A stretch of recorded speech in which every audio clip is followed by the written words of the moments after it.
Langit di alam bawah retak tanpa suara, seolah ada sesuatu yang jatuh dari tempat yang lebih tinggi, namun dunia menolak mengakuinya. Di tengah pegunungan tandus, sekte Yunluo, seorang pemuda terbangun dari meditasi dengan dada bergetar. Bukan karena terobosan kultivasi, melainkan karena rasa kosong yang tidak bisa dijelaskan. Pemuda itu bernama Mu Jiaoyan setidaknya.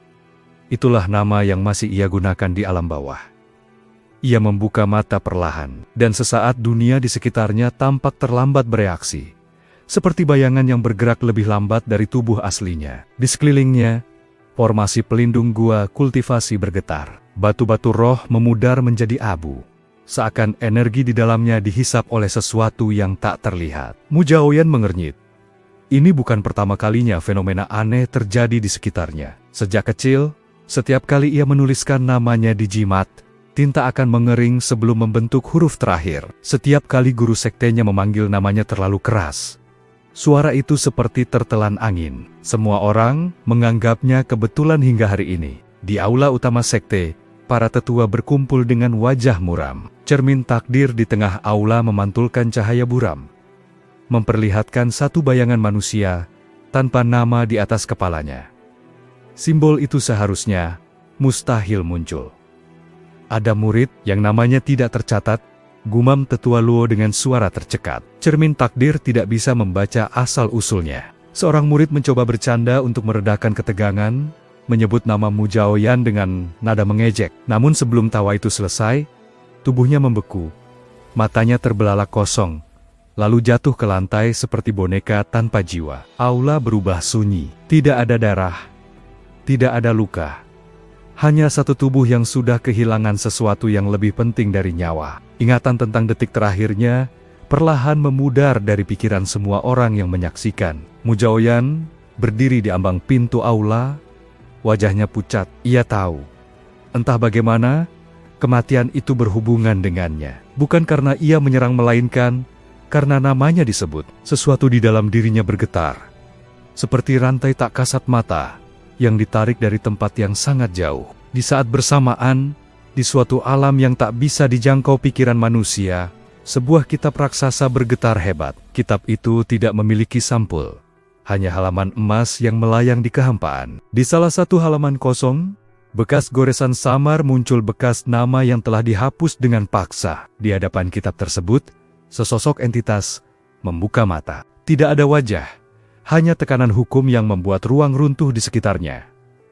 Mengapa sisa eksistensinya masih bergerak? Suara itu bergema tanpa kata. Kembali ke alam bawah, Mu Jiaoyan merasakan sakit yang menusuk kepalanya. Kenangan masa kecilnya berkelebat, bukan kenangan bahagia, melainkan momen-momen ketika orang lain lupa pernah bertemu dengannya. Ia akhirnya mengerti satu hal yang selama ini ia hindari. Masalahnya bukan ia lemah atau tak berbakat. Masalahnya adalah keberadaannya sendiri tidak diakui sepenuhnya oleh langit. Tetua sekte memandang Mu Jiaoyan dengan campuran takut dan ragu. Mulai hari ini, kata mereka dengan berat, kau tidak boleh lagi memperkenalkan diri dengan nama itu di dalam sekte. Mu Jiaoyan tertawa pelan, tawa yang terdengar getir. Ia tidak marah. Ia hanya merasa sepi. Jika namanya adalah dosa, lalu apa dirinya sebenarnya? Malam itu, ia meninggalkan sekte Yunluo tanpa perpisahan. Angin gunung berdesir ketika ia melangkah pergi, dan setiap langkahnya membuat bintang di langit redup sesaat. Di kejauhan, seorang wanita berjubah abu-abu berhenti melukis formasi di udara. Matanya menyipit saat merasakan fluktuasi aneh. Jadi, kau sudah terbangun, bisiknya, seolah berbicara pada seseorang yang tidak seharusnya ada. Mu Jiaoyan berjalan tanpa tujuan, namun hatinya mantap. Jika langit menolak namanya, maka ia akan melangkah tanpa nama. Jika hukum dunia menolaknya, maka ia akan mencari jalan di luar hukum itu. Dan di atas langit yang tak terlihat, sesuatu yang lebih tinggi dari para dewa mulai memperhatikannya dengan ketakutan yang tak pernah mereka akui. Karena ada satu kebenaran yang tidak tercatat dalam kitab manapun. Yang namanya dihapus, bukan berarti telah tiada. Kabut pagi menyelimuti hutan di luar wilayah sekte Yunluo. Namun kabut itu bergerak tidak wajar. Ia berputar perlahan, menghindari sosok Mu Jiaoyan, seolah enggan menyentuh keberadaannya. Mu Jiaoyan menyadari hal itu saat dedaunan di jalurnya gugur lebih cepat dibanding tempat lain. Alam sekitarnya bereaksi, bukan menyambut, melainkan menyesuaikan diri, agar tidak bersinggungan dengannya terlalu lama. Ia menutup matanya sejenak, dan mencoba mengedarkan qi. Aliran energi di dalam tubuhnya terasa asing, bukan lebih kuat, bukan lebih lemah, tetapi seperti sungai yang tak tercantum di peta manapun. Jalur meridiannya tidak mengikuti pola kultivasi normal. Saat qi mengalir, tanah di bawah kakinya retak tipis, lalu pulih kembali seolah waktu mundur sesaat. Mu Jiaoyan membuka mata dengan napas tertahan. Ini bukan teknik, bukan pula terobosan. Ini adalah reaksi dunia. Di kejauhan, sekelompok pemburu iblis sedang bertarung melawan serigala batu tingkat rendah. Salah satu dari mereka terlempar dan hampir jatuh ke jurang. Tanpa berpikir panjang, Mu Jiaoyan bergerak dan menariknya kembali. "Terima kasih. Siapa namamu?" tanya pemburu itu dengan lega. Begitu pertanyaan itu terucap, udara di sekitar mereka mengeras. Pemburu itu mengernyit, mencoba mengingat wajah Mu Jiaoyan. Namun pandangannya kabur. Ia berkedip berulang kali, lalu wajahnya berubah bingung. "Aku sedang bicara dengan siapa?" gumamnya. Mundur setapak dengan napas memburu. Mu Jiaoyan melepaskan genggamannya. Tidak ada rasa sakit, tidak ada kematian kali ini. Namun, sesuatu yang lain telah hilang hubungan, sebab akibat antara mereka berdua. Para pemburu lain datang berlari, namun tak satu pun memperhatikan Mu Jiaoyan. Pandangan mereka melewatinya begitu saja, seolah ia hanyalah ruang kosong. Ia berdiri terpaku. Untuk pertama kalinya, ia benar-benar memahami makna dihapus. Bukan tidak terlihat, melainkan tidak dianggap ada. Saat ia melangkah pergi, salah satu pemburu tiba-tiba menoleh ke arah yang salah dan bergumam, "Aneh, aku merasa baru saja diselamatkan." Langit di atas mereka bergetar halus. Di tempat yang lebih tinggi, jauh di luar alam bawah, halaman emas kitab nama langit kembali bergetar. Sebuah cahaya hitam tipis muncul, menandai pergerakan sesuatu yang seharusnya statis. Anomali itu bergerak sendiri. Ujar suara dingin yang bergema dari kehampaan. Jejaknya mulai tertinggal. Sementara itu, Mu Jiaoyan tiba di sebuah desa kecil. Desa itu sunyi, namun tidak mati. Orang-orang berjalan, berbicara, hidup normal, namun setiap kali ia mendekat, percakapan mereka terputus sesaat. Seorang anak kecil menatapnya polos, lalu tersenyum. Detik berikutnya, sang anak terjatuh pingsan, seolah pikirannya terlalu rapuh untuk menerima keberadaan Mu Jiaoyan. Mu Jiaoyan mundur dengan cepat. Dadanya terasa sesak. Ia tidak ingin menjadi malapetaka bagi siapapun. Malam itu, ia duduk di tepi sungai, menatap pantulan wajahnya sendiri. Air sungai tidak memantulkan bayangannya secara utuh. Wajahnya tampak terpotong, seolah sebagian dirinya berada di tempat lain. "Jika namaku adalah beban dunia," bisiknya pelan, "maka aku harus belajar berjalan tanpa meninggalkan bekas." Di kegelapan malam, sepasang mata mengamati dari kejauhan. Sosok berjubah abu-abu tersenyum tipis. "Kau belajar cepat, yang tak tercatat." Dan untuk pertama kalinya sejak penghapusan itu terjadi, Mu Jiaoyan merasa ia sedang diawasi oleh sesuatu yang mengerti. Hujan turun tanpa awan. Rintikannya jatuh lurus, seolah ditarik hukum yang tak terlihat. Mu Jiaoyan melangkah di tengah hujan itu, namun setetes pun tidak menyentuh pakaiannya. Ia berhenti saat merasakan kehadiran asing, bukan tekanan kultivasi, bukan niat membunuh, melainkan kesadaran yang stabil, seolah berdiri sejajar dengannya. "Akhirnya kau berhenti." Suara seorang wanita terdengar dari balik pepohonan. "Kalau terus berjalan, kau akan menembus batas wilayah hidup manusia." Mu Jiaoyan menoleh. Seorang wanita berjubah abu-abu, berdiri di bawah hujan, basah kuyup, namun wajahnya tenang. Matanya jernih, tidak kabur, tidak goyah. Yang paling mengejutkan, ia menatap langsung ke arahnya. "Kau bisa melihatku?" tanya Mu Jiaoyan. Suaranya nyaris tak terdengar. Wanita itu tersenyum tipis. "Melihatmu, mengingatmu, dan menyadari bahwa seharusnya aku tidak bisa melakukan ketiganya." Ia melangkah mendekat. Setiap langkahnya membuat hujan di sekitarnya berhenti sesaat. seperti memberi jalan. Namaku, Shin Yuelu. Mu Zhaoyan refleks ingin menanyakan balik. Namun, ia menahan diri. Mengapa kau tidak terpengaruh? Qin Yueluo menatap dadanya, tepat di jantungnya. Karena aku sudah membayar harga untuk mengingat nama yang dihapus.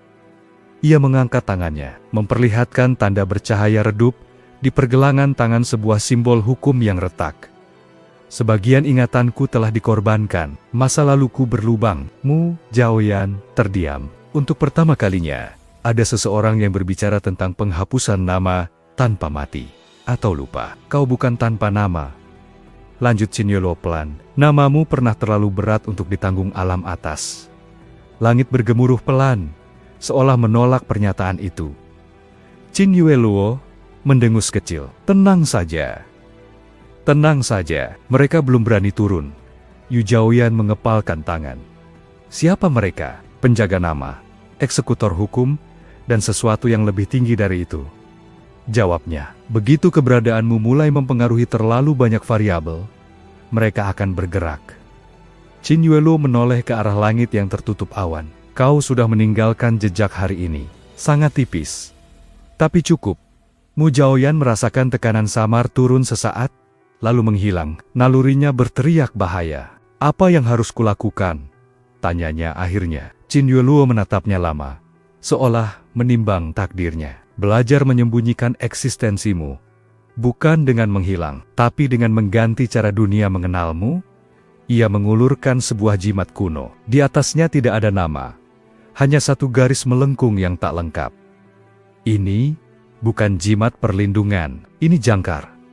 Mu Zhaoyan menerimanya. Saat menyentuh jimat itu, rasa sakit tajam menjalar ke kepalanya. Namun segera stabil. Dunia di sekitarnya terasa lebih tenang. Mulai sekarang, kata Qin Yueluo, jangan berjalan sebagai manusia bernama, berjalanlah sebagai peristiwa. Sebelum Mu Zhaoyan sempat bertanya lebih jauh, Qin Yueluo sudah berbalik. Tubuhnya memudar bersama hujan, seolah tidak pernah ada. Namun satu kalimatnya tertinggal jelas di udara. Jika suatu hari kau mendengar namamu dipanggil dari alam atas, jangan menjawab. Di tempat yang jauh, di balik lapisan langit, sebuah sosok membuka mata untuk pertama kalinya setelah ribuan tahun. Senyum tipis terbentuk dari hukum murni. Jejaknya ditemukan, dan perburuan pun resmi dimulai. Langit sore itu terbelah oleh kilat tanpa suara ketika Mu Zhaoyan menjejakkan kaki di wilayah perbatasan alam tengah. Sebuah zona retak tempat hukum sering bertabrakan. Udara di sini lebih berat, seolah setiap tarikan napas harus mendapat izin dari sesuatu yang tak terlihat. Jimat jangkar dari Qin Yueluo bergetar halus di dadanya, memberi peringatan tanpa kata. Mu Zhaoyan berhenti di depan sebuah kota terapung yang setengah runtuh. Bangunan-bangunannya melayang dengan susunan tak masuk akal. Di gerbang, para penjaga mengenakan baju zirah berukir aksara hukum. Mata mereka dingin dan waspada. Identitas, kata salah satu penjaga. Suaranya bergema dengan gema aneh. Mu Zhaoyan terdiam sesaat, lalu menjawab dengan tenang, "Aku seorang pengelana." Penjaga itu hendak melanjutkan pemeriksaan. Namun, penjaga lain tiba-tiba menyipitkan mata, seolah merasakan sesuatu yang salah. "Aura ini, sepertinya aku pernah," ucapnya. Refleks, mencoba menyebut sebuah nama. Belum sempat kata itu terbentuk sempurna, kepalanya tersentak ke belakang, tubuhnya membeku di tempat. Aksara di zirahnya menyala merah, lalu satu persatu pecah seperti kaca. Ia roboh tanpa suara. Napas terhenti. Namun wajahnya menunjukkan ketakutan yang tak sempat dipahami. Kota terapung berguncang hebat, bangunan miring, dan beberapa warga berteriak ketakutan. Mu Zhaoyan mundur setapak, jantungnya berdegup keras. Masih terjadi, gumamnya. Masih ada yang mati karena mencoba mengingat. Di langit, awan berputar membentuk pusaran tipis yang segera menghilang. Tak ada petir, tak ada suara, namun semua makhluk di kota itu merasakan tekanan sejenak. Seperti mata yang melirik dingin, penjaga lain menatap tubuh rekannya dengan ngeri, lalu menoleh ke Mu Zhaoyan dengan ekspresi kosong. "Pergi," katanya tiba-tiba. Suaranya hambar. "Aku tidak tahu mengapa kau di sini." Mu Zhaoyan tidak menunggu dua kali. Ia melangkah masuk ke kota tanpa identitas, tanpa izin. Di balik lapisan langit, sebuah suara bergema pelan. Penyebutan pertama telah terjadi di alam tengah. Sosok lain menjawab dingin, catat dampaknya. Jangan turun tangan dulu. Sementara itu, Mu Jiaoyan merasakan sesuatu berubah di dalam dirinya seperti simpul yang mengencang. Ia tidak hanya dihindari oleh hukum. Kini, ia telah mulai melukainya. Kota terapung itu bernama Xuancheng, tempat para kultivator alam tengah berdagang teknik dan rahasia. Mu Jiaoyan berjalan di antara keramaian, namun keramaian itu selalu terbelah sebelum menyentuhnya. Orang-orang tanpa sadar berbelok, berhenti, atau mempercepat langkah, menciptakan jalur kosong yang terus mengikutinya. Ia menyadari satu hal penting, selama ia tidak berbicara, dunia hanya menghindar belum menyerang. Di sebuah paviliun teh, seorang pria tua dengan rambut putih duduk sendirian, matanya tertutup. Saat Mu Jiaoyan lewat, pria itu membuka mata. Tatapan mereka bertemu. Tidak ada kebingungan. Tidak ada penolakan. Menarik, kata pria tua itu pelan. Sudah lama aku tidak melihat eksistensi yang tidak tercantum. Mu Jiaoyan berhenti. Kau tidak lupa? Pria itu tertawa kecil. Aku sudah kehilangan terlalu banyak ingatan untuk takut kehilangan satu lagi. Ia memperkenalkan diri sebagai Shen Changsu, mantan penjaga hukum alam. Atas nama itu membuat jimat jangkar berdenyut lebih kuat. Kau tahu tentang penghapusan nama, kata Mu Jiaoyan. Aku tahu tentang kesalahan langit, jawab Shen Changsu santai, dan tentang harga yang harus dibayar. Ia mengajak Mu Jiaoyan duduk, menuangkan teh yang aromanya pahit. Alam tengah adalah tempat jejakmu paling berbahaya.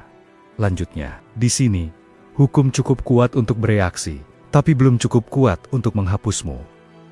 Mu Jiaoyan menatap permukaan teh yang tidak memantulkan wajahnya dengan benar. Lalu apa aku sekarang?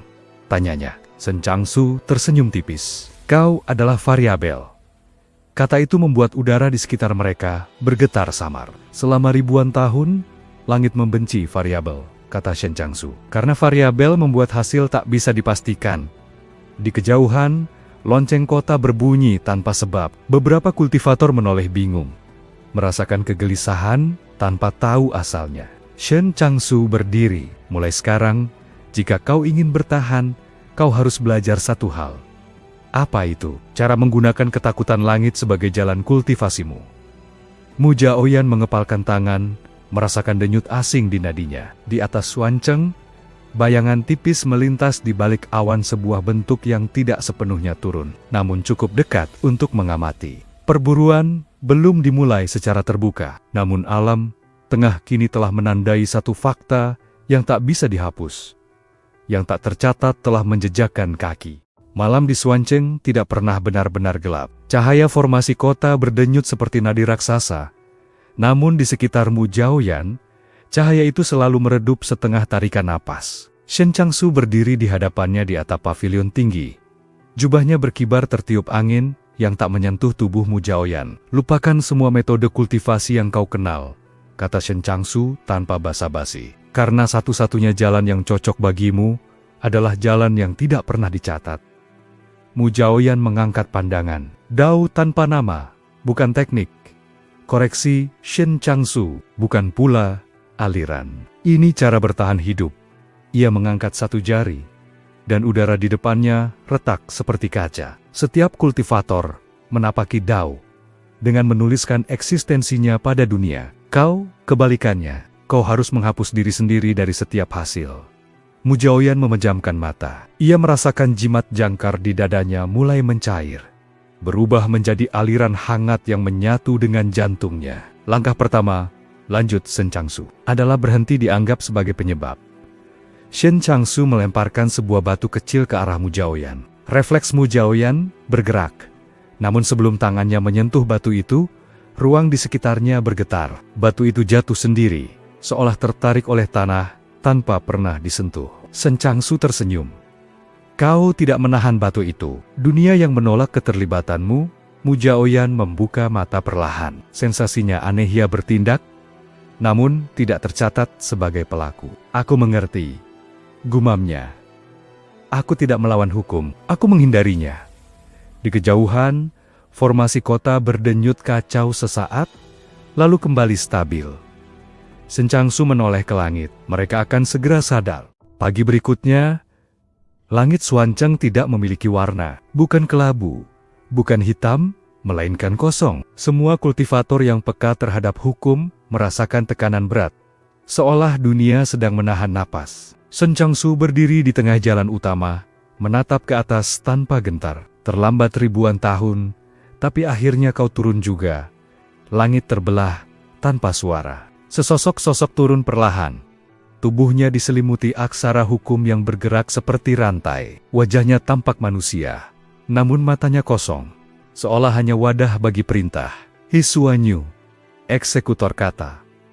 Setiap langkahnya membuat huruf tak kasat mata muncul di udara, membentuk kalimat yang langsung menghilang. Mu Jiaoyan berdiri di balik kerumunan, jantungnya berdetak pelan, namun stabil. He Xuanyu menoleh ke arahnya. Eksistensi anomali terdeteksi.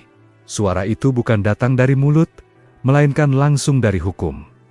Sebutkan namamu. Udara membeku. Beberapa kultivator di sekitar tiba-tiba muntah darah. Tak kuat menahan tekanan pertanyaan itu sendiri. Mu Jiaoyan tidak menjawab. Bukan karena takut, melainkan karena menjawab adalah kesalahan. He Xuanyu mengangkat tangannya, dan satu aksara raksasa muncul di langit. Nama? Aksara itu mulai menekan turun, memaksa realitas untuk mengingat. Shen Changsu bergerak, berdiri di depan Mu Jiaoyan. Cukup. Kau tahu jawabannya tidak ada. He Xuanyu menatap Shen Changsu. Penjaga gagal. Mundur. Aku sudah mundur sejak hari aku mempertanyakanmu, balas Shen Changsu. Aksara di langit retak. Mu Jiaoyan melangkah maju satu langkah. Langkah itu kecil namun seluruh kota berguncang. Aksara nama bergetar, lalu pecah menjadi serpihan cahaya yang lenyap tanpa jejak. He Xuanyu terhuyung setengah langkah. Untuk pertama kalinya, eksekutor kata gagal menegakkan perintah. Mu Jiaoyan tidak menyerang, ia hanya hadir. Namun kehadirannya cukup untuk membuat hukum ragu. Langit menutup kembali, seolah menolak melihat lebih lama. He Xuanyu menghilang bersama retakan ruang, meninggalkan keheningan yang mencekam. Xuancheng perlahan kembali normal, namun sesuatu telah berubah. Shen Changsu tertawa pendek, pahit. Sudah kubilang, kau bukan musuh mereka. Mu Jiaoyan menatap tangannya sendiri. Ia merasakan denyut baru, bukan kekuatan, melainkan ketiadaan yang terkontrol. Apa aku baru saja melawan alam atas? Tanyanya pelan. Shen Changsu menggeleng. Tidak. Kau baru saja membuat mereka sadar, katanya, menatap langit yang tertutup rapat, bahwa ada sesuatu yang tidak bisa mereka perintah dengan nama.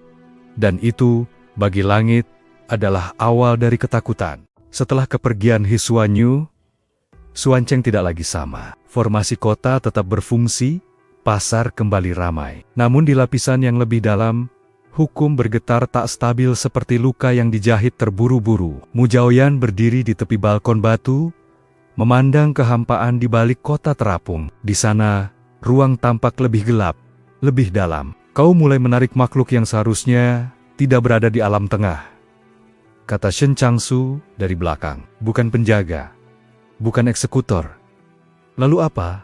Tanya Mu Jiaoyan. Yang gagal dihapus, jawabnya singkat. Malam itu, bayangan di Xuancheng bergerak lebih panjang dari seharusnya. Lampu lentera menyala, namun cahaya mereka seakan ditelan kegelapan tipis. Dari celah antara dua bangunan, sesuatu merayap keluar, bukan tubuh, melainkan sisa eksistensi. Sosok itu menyerupai manusia, namun wajahnya kabur, seperti coretan yang dihapus setengah hati. Ia berhenti beberapa langkah dari Mu Jiaoyan, lalu berlutut tanpa suara. Akhirnya, bisiknya dengan suara berlapis, seolah banyak gema berbicara bersamaan. Aku menemukan yang lebih dulu jatuh. Mu Jiaoyan menatapnya dengan tenang.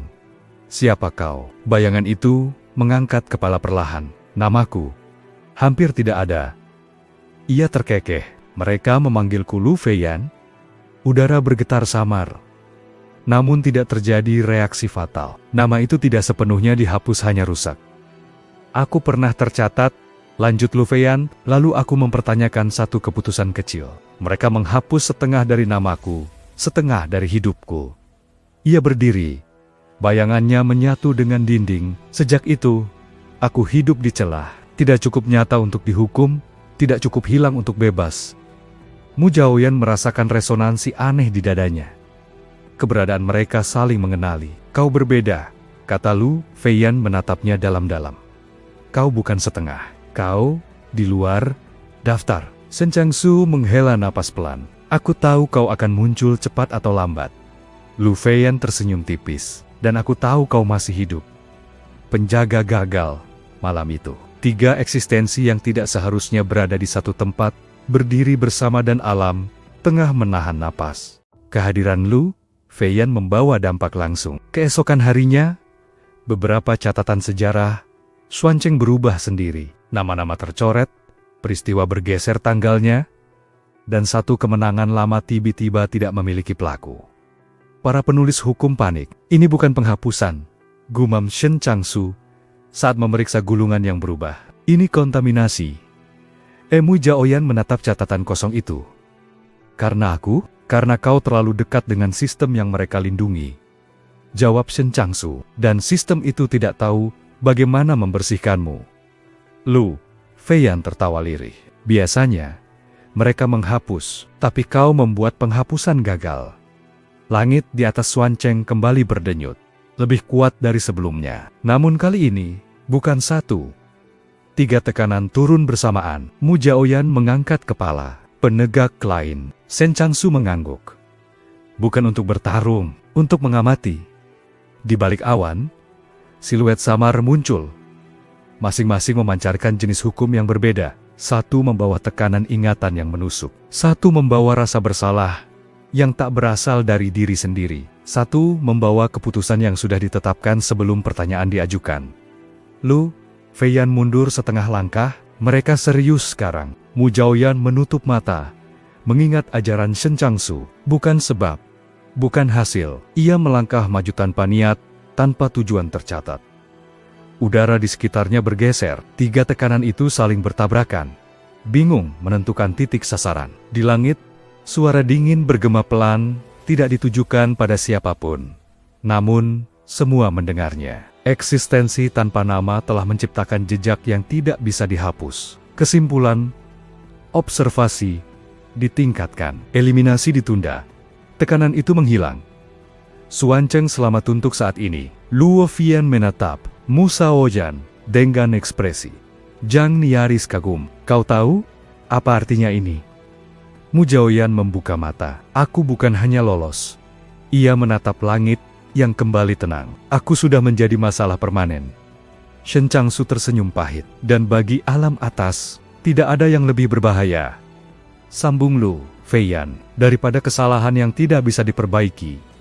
Di kejauhan, di balik lapisan hukum tertinggi, seseorang membalik halaman kosong kitab nama langit dan menemukan bahwa halaman itu menolak ditulis ulang. Untuk pertama kalinya, sejak penciptaan hukum, langit kehilangan kendali atas satu titik kecil, dan titik itu sedang berjalan. Getaran halus menjalar ke seluruh alam tengah, bukan sebagai guncangan, melainkan sebagai koreksi yang gagal. Seolah dunia mencoba memperbaiki dirinya sendiri, lalu menyerah. Mu Zhaoyan merasakannya saat napasnya tersendat sesaat. Bukan karena tekanan, melainkan karena ruang di sekitarnya kehilangan kepastian. Shen Changsu berdiri kaku. Wajahnya jauh lebih serius dari sebelumnya. Itu bukan peringatan, katanya pelan. Itu panggilan. Untuk siapa? Tanya Mu Zhaoyan. Untukmu? Jawab Shen Changsu. Dan untuk satu tempat yang seharusnya tak bisa kau masuki. Langit Xuancheng terbuka seperti luka lama yang ditarik paksa. Di baliknya, tidak tampak cahaya, hanya ruang bertingkat yang dipenuhi huruf emas melayang. Lu Feiyan menghisap napas tajam. Kitab nama langit, bukan proyeksi, bukan pantulan. Satu halaman sungguhan terbuka ke alam tengah. Setiap makhluk yang melihatnya berlutut tanpa sadar. Jiwa mereka ditekan oleh otoritas absolut. Mu Zhaoyan tidak berlutut. Ia berdiri diam. Jimat jangkar di dadanya berubah panas. lalu pecah menjadi serpihan cahaya yang menyatu dengan tubuhnya. Dia memanggilku, gumamnya, bukan suara, melainkan kepastian. Langkahnya maju satu tapak dan halaman emas itu bergetar. Tulisan-tulisan di atasnya bergeser, mencoba menyusun kembali sesuatu yang telah lama hilang. Namun di tempat seharusnya sebuah nama tertulis, hanya ada kekosongan yang menolak diisi. Di balik halaman, tekanan luar biasa turun. Sosok tanpa bentuk menampakkan siluet samar, bukan tubuh, melainkan keputusan. Eksistensi tak tercatat.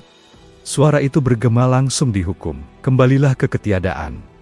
Mu Zhaoyan mengangkat kepala. Aku tidak pernah tercatat, jadi aku tidak bisa kembali. Kalimat itu sederhana, namun hukum di sekitarnya retak. Halaman emas bergetar hebat. Huruf-hurufnya berhamburan seperti pasir tertiup angin. Untuk pertama kalinya, kitab nama langit gagal memaksa realitas patuh. Siluet itu mundur setengah getar. Kesimpulan, tidak tersedia. Langit menutup paksa celah itu, seolah malu. Xuancheng kembali utuh. Namun semua yang menyaksikan tahu mereka baru saja melihat langit dipatahkan secara konseptual. Setelah celah tertutup, Xuancheng diselimuti keheningan berat. Tidak ada sorak, tidak ada teriakan, bahkan napas terdengar terlalu keras. Shen Changsu duduk lemas di anak tangga batu. Jadi, benar, halaman itu tidak bisa menyentuhmu. Lu Feiyan berdiri di sampingnya, bayangannya bergetar, karena dia tidak punya slot. Mu Zhaoyan menatap langit kosong. Ia tidak merasa menang, hanya merasa semakin dekat dengan kebenaran yang tidak menyenangkan. Mengapa aku dihapus? Tanyanya akhirnya. Bukan bagaimana, tapi mengapa? Shen Changsu terdiam lama, lalu bangkit perlahan. Karena kau bukan seharusnya lahir sebagai individu. Zhaoyan menoleh. Dahulu, lanjut Shen Changsu, langit mencoba menciptakan entitas koreksi sesuatu yang muncul ketika hukum gagal. Untuk menutup celah tanpa menghancurkan sistem, Luo Weiyan tersenyum pahit. Sapu otomatis kosmik. Tapi eksperimen itu gagal, kata Shen Changsu. Karena entitas itu memiliki kehendak. Mu Zhaoyan merasakan denyut di dadanya semakin jelas. Kau lahir terlalu manusia. Lanjut Shen Changsu, punya empati, punya pilihan, dan itu membuatmu tak bisa dikendalikan.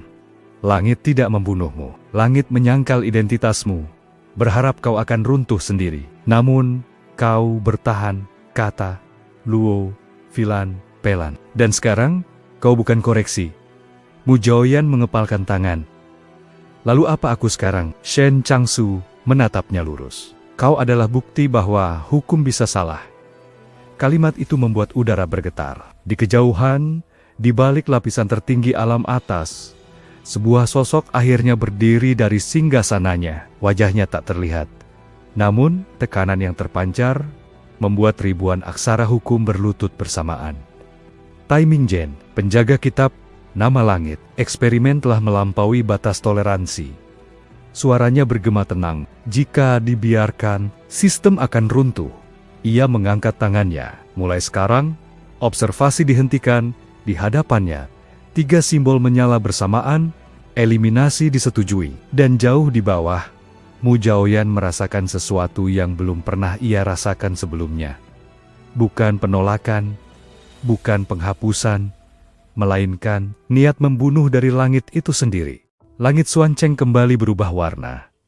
Kali ini bukan kosong, melainkan tertutup seolah seluruh dunia ditarik ke bawah oleh satu keputusan final. Mu Zhaoyan berdiri tegak, merasakan tekanan yang berbeda dari sebelumnya. Ini bukan pengamatan, ini bukan peringatan. Ini adalah kehendak untuk mengakhiri. Shen Changsu mengangkat kepala, wajahnya pucat. Tai Mingzhen, dia benar-benar turun tangan. Udara di sekitar mereka menipis. Beberapa kultivator di kota langsung pingsan. Jiwa mereka tak sanggup menahan niat membunuh yang tidak diarahkan pada individu, melainkan pada konsep keberadaan. Langit terbelah perlahan. Bukan robek melainkan dibuka dengan izin tertinggi. Dari balik celah itu, turun cahaya pucat tanpa panas. Cahaya itu membentuk satu garis lurus, menunjuk tepat ke arah Mu Zhaoyan. Target dikunci, suara tanpa emosi bergema, eksistensi tak tercatat akan diputus, dari semua lapisan Luo Weiyan bergetar hebat. Ini bukan eksekutor, ini vonis. Mu Zhaoyan menarik napas dalam. Ia mengingat Dao tanpa nama bukan sebab, bukan hasil. Namun kali ini, hukum tidak mencari sebab. Ia melangkah maju. Langkah itu membuat cahaya pucat berhenti. Bukan karena kekuatan, melainkan karena kehilangan referensi. Cahaya itu tidak bisa memastikan apa yang sedang dituju. Di alam atas, Tai Mingzhen menyipitkan mata. Masih menghindar, ia mengangkat tangan, dan seluruh kitab nama langit bergetar serempak. Ribuan halaman terbuka, menurunkan tekanan absolut. Mu Zhaoyan merasakan tubuhnya terurai bukan terluka, melainkan dipisahkan dari definisi. Ia jatuh berlutut, napas tersengal. Shen Changsu berteriak, "Jangan bertahan sebagai individu. Lepaskan dirimu." Mu Zhaoyan memejamkan mata. Ia berhenti memikirkan aku. Ia berhenti memikirkan hidup atau mati. Ia membiarkan dirinya menjadi kejadian tanpa pelaku. Cahaya pucat menembus tubuhnya namun tidak menemukan apapun untuk diputus. Langit bergetar hebat. Kesalahan, gumam Tai Mingzhen. Untuk pertama kalinya, suaranya tidak sepenuhnya tenang. Xuancheng runtuh setengahnya. Namun Mu Zhaoyan masih berdiri tidak utuh, tidak rusak. Ia membuka mata. Dan untuk sesaat, langit tidak bisa melihatnya sama sekali. Serangan itu berhenti mendadak, bukan karena gagal total, melainkan karena dampaknya menyebar ke tempat yang tidak seharusnya. Di berbagai penjuru alam atas, beberapa entitas tinggi tiba-tiba kehilangan nama sementara. Aksara hukum mereka meredup, membuat kepanikan sunyi. Tai Mingzhen menarik tangannya kembali. "Hentikan," perintahnya singkat. Langit menutup celah, menyisakan Xuancheng yang porak-poronda, namun masih berdiri. Mu Zhaoyan terhuyung, lalu duduk di tanah. Tubuhnya terasa ringan, seperti sebagian dirinya tertinggal di tempat lain. Lu Feiyan berlutut di depannya. Ekspresinya campur aduk antara takut dan kagum. "Kau baru saja membuat umpan balik sistem." Shen Changsu tertawa lirih, hampir gila. Dia menyerang variabel, dan variabel itu memantul ke seluruh persamaan. Mu Zhaoyan mengangkat tangan, ia melihat garis-garis samar melayang di sekitarnya. Bukan qi, bukan hukum, melainkan jalur kesalahan. "Aku tidak lebih kuat," katanya pelan. "Aku hanya tidak bisa ditempatkan." Shen Changsu mengangguk. "Dan itu membuatmu berbahaya." Di alam atas, Tai Mingzhen berdiri diam di hadapan kitab nama langit. Beberapa halaman kini menampilkan retakan halus yang tidak bisa diperbaiki. "Jika dia terus ada," gumamnya, "maka entitas lain akan menyadari." Ia menoleh ketiga simbol yang masih menyala redup. "Strategi diubah, bukan eliminasi." Lanjutnya, isolasi, Xuancheng mulai bergeser. Ruang di sekitar Mu Zhaoyan melipat, membentuk lorong yang tidak mengarah kemanapun dalam peta alam. "Lu Feiyan mundur panik. "Mereka akan membuangmu keluar sistem." Mu Zhaoyan berdiri, menatap lorong itu dengan tenang. "Mungkin itu yang aku butuhkan." Shen Changsu melangkah, mendekat. "Jika kau masuk ke sana, bahkan aku tidak tahu apa yang menunggumu." Mu Zhaoyan menoleh, tersenyum tipis. Untuk pertama kalinya, langit juga tidak tahu. Lorong itu terbuka penuh gelap, sunyi, tanpa hukum. Sebelum melangkah masuk, Mu Zhaoyan mengucapkan satu kalimat yang tidak ditujukan pada siapapun. "Jika sistem ini runtuh suatu hari, itu bukan karena aku ingin menghancurkannya." Ia melangkah masuk, lorong menutup, dan di kitab nama langit, sebuah catatan baru muncul dengan sendirinya. Bukan nama, bukan peristiwa, melainkan peringatan.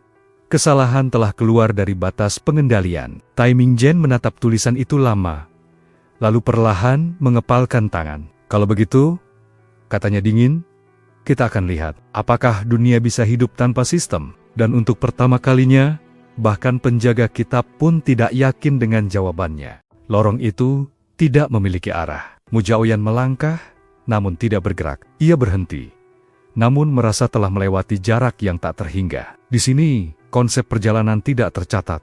Tidak ada qi, tidak ada hukum, bahkan ketiadaan pun tidak didefinisikan. Ia menyadari satu hal dengan cepat: ini bukan penjara, bukan dimensi buangan.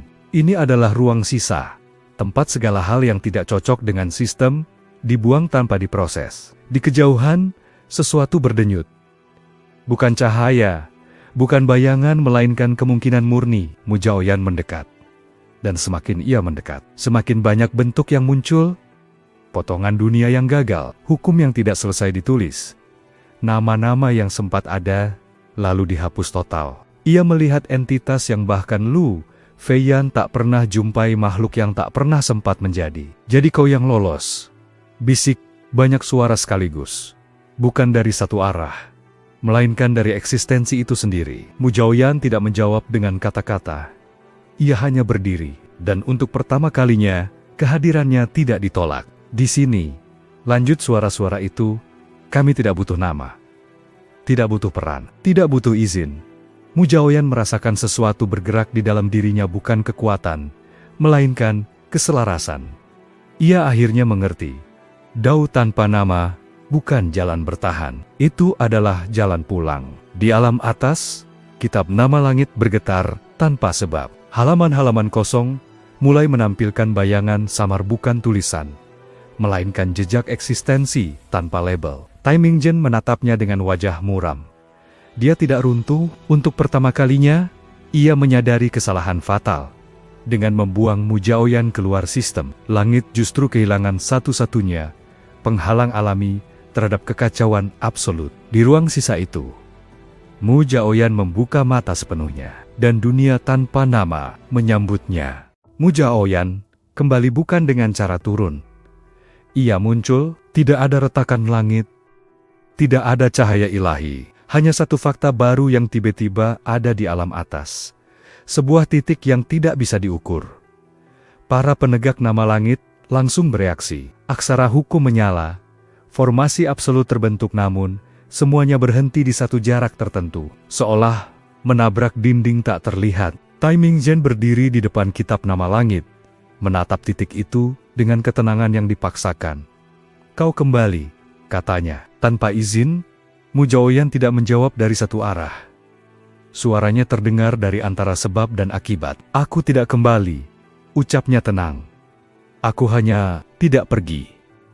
Kitab nama langit mencoba menuliskan sesuatu. Halaman emas bergetar hebat, lalu retak total. Bukan hancur, melainkan kehilangan otoritas. Tai Mingzhen tersentak.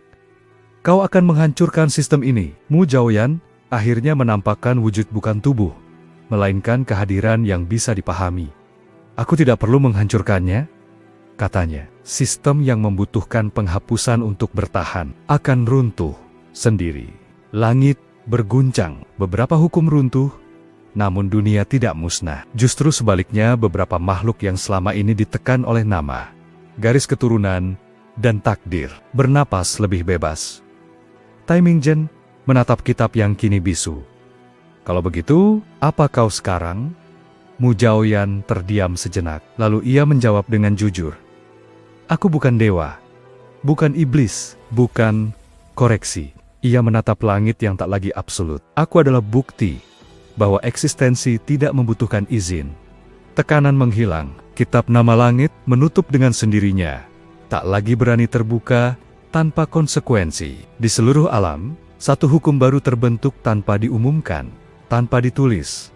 Tidak semua yang ada harus dinamai, dan sejak hari itu, di alam atas beredar satu larangan yang tak pernah tertulis, namun dipatuhi semua entitas tinggi.